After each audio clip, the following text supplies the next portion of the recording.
अस्सलाम वालेकुम रहमतुल्लाहि व बरकातहू। उम्मीद है सब आप खैरियत से होंगे माशाल्लाह। बहुत कुछ ज़रूरी बातें करनी है और आपसे दरख्वास्त है कि इस वीडियो को आप आखिर तक देखेंगे।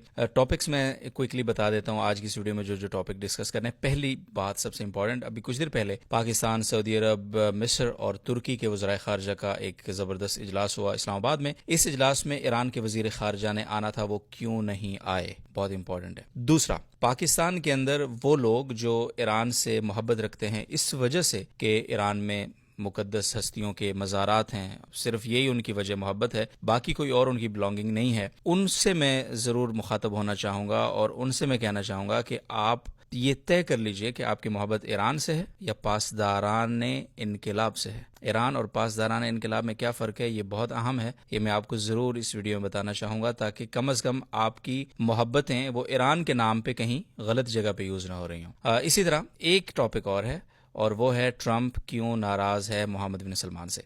ये 3 टॉपिक्स हैं, जल्दी जल्दी में बात करते हैं। पहली बात, जो वज़राए ख़ारजा का इजलास हुआ यहाँ इस्लामाबाद के अंदर, इसके अंदर ईरानी वज़ीर ख़ारजा की जो शमूलियत है वो बहुत अहम थी और यही वजह है कि गुज़िश्ता कल पाकिस्तान के प्राइम मिनिस्टर जनाब मोहम्मद शहबाज शरीफ साहब ने ईरान के सदर डॉक्टर मसूद से बड़ी तफसीली बात की कॉल के ऊपर। तकरीबन 2 घंटे कॉल के ऊपर बात हुई। 2 घंटे फ़ोन पे कौन बात करता है यार आज की दुनिया में, लेकिन ये लोग कर रहे हैं आजकल, हालात ऐसे हैं। और उसमें मेन टॉपिक यही था कि अगर ईरान के वज़ीर ख़ारजा अब्बास अराक्ची वो भी इस मीटिंग के अंदर शरीक हो जाएं तो ये मीटिंग बहुत ही ज़बरदस्त हो जाएगी और इसका जो इम्पैक्ट है ज़ाहिर है कि बहुत बढ़ जाएगा। तो इस पर बहुत तफसील से बात होती रही, लेकिन नतीजा ये निकला कि ईरान इस बात पे आमादा नहीं हुआ। लेकिन यहाँ पे अगर मैं ये कहूँ कि ईरान इस बात पर आमादा नहीं हुआ तो गलत है, क्योंकि ईरान आमादा होना चाहता था, आमादा शायद हो भी चुका था, लेकिन ईरान के नाम पे जो एक पासदारान की फ़ौज वहाँ बैठी है वो आमादा नहीं है। और यहीं ज़िम्नन मैं आपको ये बात भी बता दूँ कि इस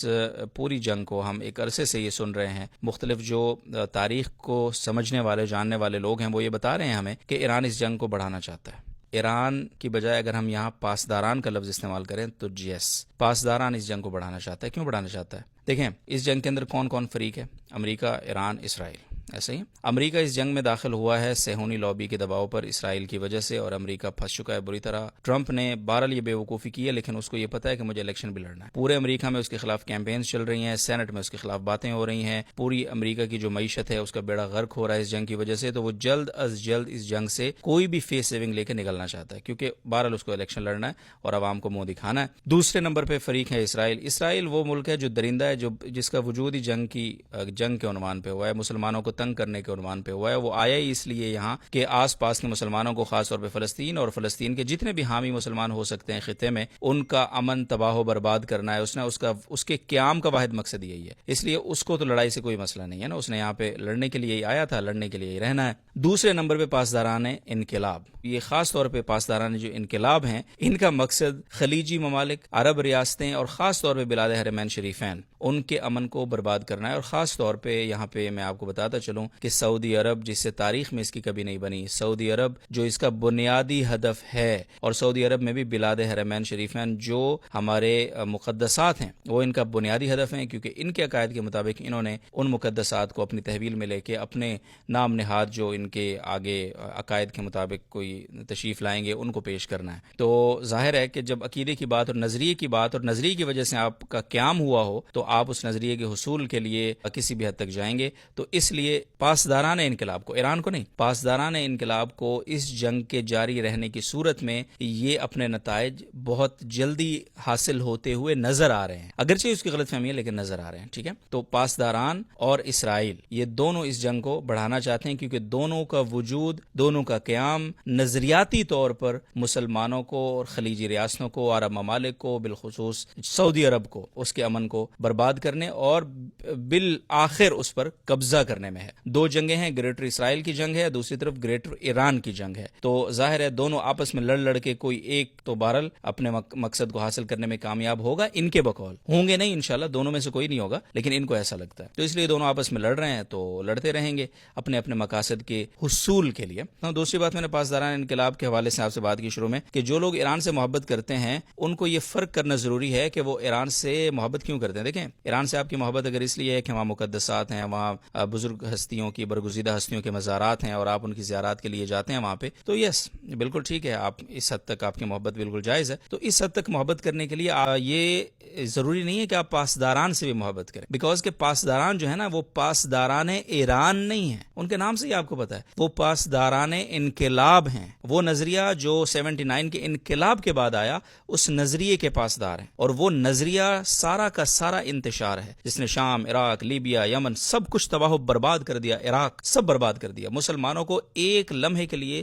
چین اور سکھ کا سانس نہیں لینے دیا. اس نظریے کے پاسداران ہیں یہ انقلاب، پاسداران انقلاب والے. ٹھیک ہے، تو آپ خدا کے لیے پاسداران انقلاب اور ایران کو الگ الگ نظر سے دیکھیے. ٹھیک ہے، جس دن آپ نے یہ فرق سمجھ لیا اور کر لیا تو اس وقت آپ کی ایران کے ساتھ جو ہمدردی ہے، ایران کے ساتھ جو سٹینڈنگ ہے، وہ اسی طرح ہوں گی جس طرح ہماری ہے. ہم بھی ایران کے اندر امن چاہتے ہیں، ہم بھی ایرانی عوام، عام عوام اس کے لیے بنیادی حقوق چاہتے ہیں، اس کو سکھ کا سانس لیتے ہوئے دیکھنا چاہتے ہیں. لیکن ہم پاسداران کے نظریے کے مطابق اور پاسداران کے نظریے جیسا یا پاسداران کے نظریے کا حامل ایران نہیں چاہتے، جہاں یہودیوں کی عبادت گاہیں تو ہوں، عیسائیوں کے گرجا گھر تو ہوں، ہندوؤں کے جو ہے وہ بت قدے تو ہوں، لیکن سنی مسلمانوں کو ایک مسجد بنانے کی بھی اجازت نہ ہو. ہم اس پاسداران کے والا ایران نہیں چاہتے، سوری. ٹھیک ہے، تو اس لیے اگر آپ اس فرق کو سمجھ گئے تو آپ بھی میری بات سے ایگری کریں گے، کوئی بگ گیم نہیں ہے. اب آ جاتے ہیں آخری ٹاپک کے اوپر کہ ٹرمپ صاحب کیوں ناراض ہے محمد سلمان سے. دو بنیادی وجہ.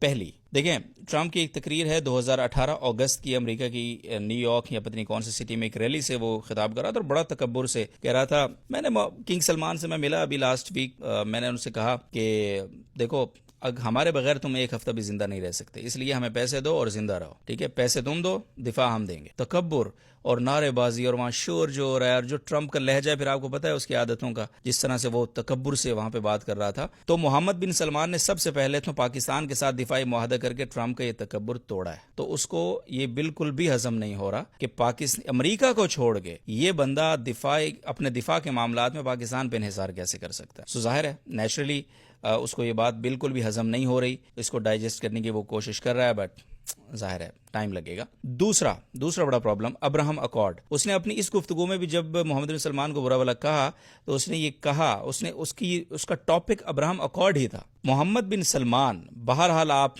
بہت ساری چیزوں پہ، پالیسیوں پہ تنقید کریں، لیکن ابراہم اکارڈ کی اب تک کی جو ناکامی ہے اس میں سب سے بڑی رکاوٹ اگر کوئی ہے وہ محمد بن سلمان اور سعودی عربیہ ہے. محمد بن سلمان، اور ظاہر سی بات ہے ٹرمپ محمد بن سلمان اور سعودی عربیہ کو اگنور کر کے ابراہم اکارڈ کا خواب بھی نہیں دیکھ سکتا، کیونکہ ظاہر ہے اس ابراہم اکارڈ کا مقصد فلسطین کو تنہا کرنا ہے اور فلسطین کے آس پاس جتنی بھی عرب ریاستیں ہیں ان کو اپنے ساتھ ملا کے اور فلسطین کو بالکل اکیلا کر دینا ہے کہ کل کو جب ہم فلسطین پہ ظلم و جبر کی داستان لکھیں تو یہاں سے کوئی جو ایک موہوم سی آواز اٹھتی ہے، جو ایک مذمت ہوتی ہے، جو ایک مزاحمت بظاہر ہوتی ہے عوامی سطح پہ تو بہرحال ہوتی ہے، وہ بھی ختم ہو جائے. تو اسرائیل کے ساتھ یہ تمام ممالک سفارتی طور پہ تعلقات مضبوط کریں، اسرائیل کو تسلیم کر لیں. اور سعودی عرب اس ابراہم اکارڈ میں سب سے بڑی رکاوٹ ہے. سعودی عرب نہیں مان رہا، محمد بن سلمان نہیں مان رہا، اور ظاہر ہے ٹرمپ کوئی بات کرے اور آگے سے کوئی انکار کرے تو ٹرمپ کو یہ بات کیسے ہضم ہو سکتی. ٹھیک ہے، تو یہ دوسری بڑی وجہ ہے ٹرمپ کے غصے کی.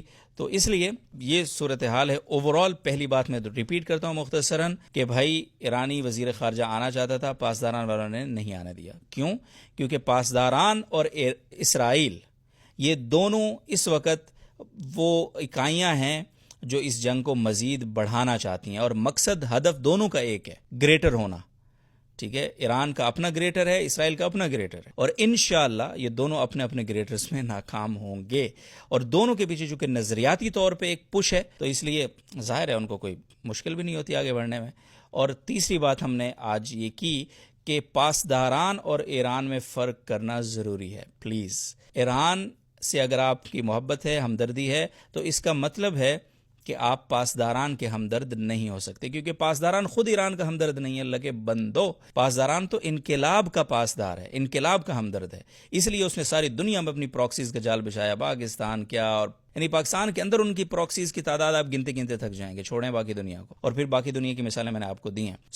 آخری بات ہم نے ٹرمپ کی ناراضگی کی بات کی کہ اس کی دو بنیادی وجوہات آپ کو بتائیں. امید ہے آپ کو یہ ویڈیو پسند آئی ہوگی. اپنا بہت سارا خیال رکھیے گا، اور آپ کی کوئی رائے ہے کامنٹس میں لکھیے گا، کوشش کریں گے پڑھنے کی. Thank you very much.